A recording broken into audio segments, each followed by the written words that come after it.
Une soirée et je vais te montrer comment réaliser la plus belle full face de toute ta vie. Je vais commencer par les yeux avec ma palette marron. Je prends mon fard à paupières latte. Je prends mon pinceau estompeur. Je vais venir appliquer cette première teinte vraiment dans mon creux de paupière. Une fois que j'en suis là avec mon pinceau boule et surtout avec mon fard à paupières cacao, je vais venir intensifier mon maquillage au niveau du coin externe et surtout au niveau du ras de cils.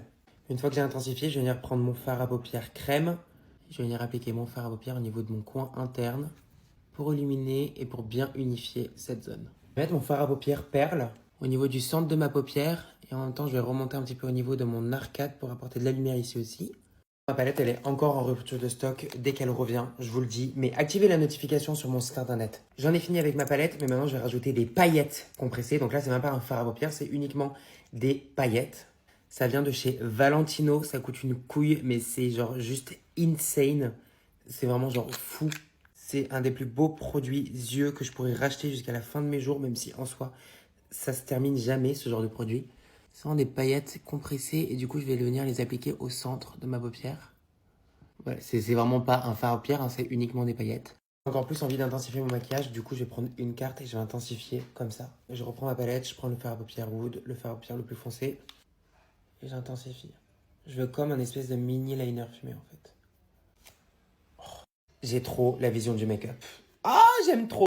Dit full face, dit mon fond de teint pour les full face, le All Hours de chez Yves Saint Laurent. Franchement, ce fond de teint, hein, les personnes qui n'aiment pas ce fond de teint, vous n'êtes pas des vrais passionnés du maquillage. D'abord, je vais venir mettre la base de chez One Size, qui est une base genre un peu floutante, etc. Alors, c'est clairement pas la base la plus floutante du monde, mais alors vraiment, mais alors très très loin. Mais ça reste une base quand même qui est efficace, qui fait bien tenir le fond de teint, qui floute un peu, etc. Et puis, ça fait longtemps que je ne l'ai pas utilisé, donc il faut que je m'en serve.